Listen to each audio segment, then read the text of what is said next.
వాజ్పేయి 100 వేడుక ఈరోజు. ఆయన 1924 డిసెంబర్ 25న మధ్యప్రదేశ్లోని గ్వాలియర్లో ఒక మధ్యతరగతి బ్రాహ్మణ కుటుంబంలో జన్మించారు. చిన్ననాటి నుంచే వాజ్పేయి చదువులో మంచి ప్రతిభ కనబరిచారు. హిందీ, ఇంగ్లీష్, సంస్కృతంలో డిగ్రీ పట్టాలు సాధించారు. దయానంద ఆంగ్లో వైదిక కళాశాల నుండి రాజనీతి శాస్త్రంలో ఎంఏ ఫస్ట్ క్లాసులో పాసైన వాజ్పేయి కూడా 1942లో ఆగస్టులో ఉద్యమ సమయంలో ఆయన తన అన్న ప్రేమ్తో కలిసి 23 రోజుల పాటు అరెస్టైన సందర్భంలో వాజ్పేయికి తొలిసారి రాజకీయాలతో పరిచయం ఏర్పడింది.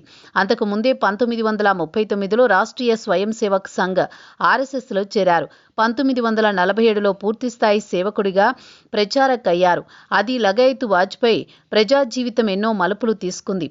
1951లో దేశంలో కాంగ్రెస్ భావజాలానికి వ్యతిరేకంగా కొత్తగా ఏర్పడిన భారతీయ జనసంఘ్ పార్టీలో చేరారు. తరువాత ఆయన రాజకీయం ప్రస్థానం మారింది. జనసంఘ్ తరపున ఎన్నో పదవులు నిర్వహించారు. 1957లో వాజ్పేయి బలరాంపూర్ లోక్సభ నియోజకవర్గం నుండి తొలిసారి ఎంపీ అయ్యారు.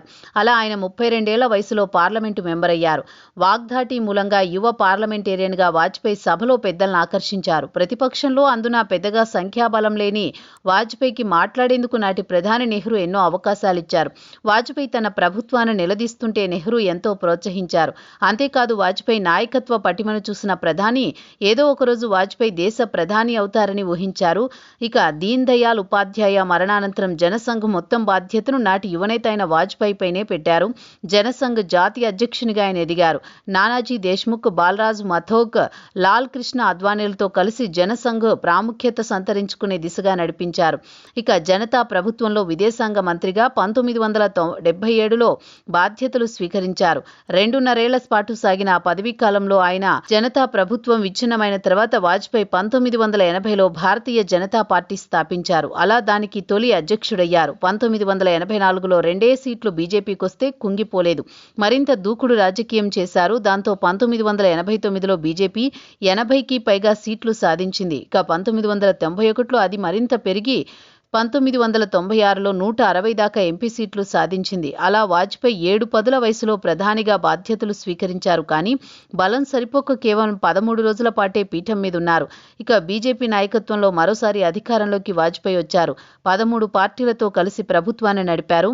ఆ 13 నెలలకే కూలిపోయింది. కేవలం ఒకే ఒక్క ఓటుతో వాజ్పేయి ప్రభుత్వం మీద విపక్షాలు పెట్టిన అవిశ్వాసం నెగ్గింది. అయితే సరిగ్గా వాజ్పేయి ఎవరిని ఏ విధంగా ప్రభావితం చేయలేదు. ఒక్క ఓటు అంటే ఏదో విధంగా మేనేజ్ చేయొచ్చు. ఈ విషయంలో ఎవరూ వాజ్పేయి నైతిక నిష్ఠనే నమ్ముకున్నారు. తాను ఫిరాయింపులకు పాల్పడి అధికారంలో కొనసాగడం కంటే జన ఆమోదం కోసమే మొగ్గు చూపారు.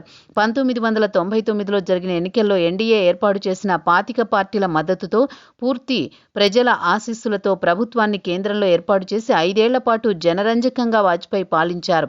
2004లో ఎన్డీఏ ఓటమి తర్వాత వాజ్పేయి ప్రత్యక్ష రాజకీయాల నుంచి 2018 ఆగస్టు 16న 94 ఏళ్ల వయసులో ఈ లోకాన్ని వీడారు.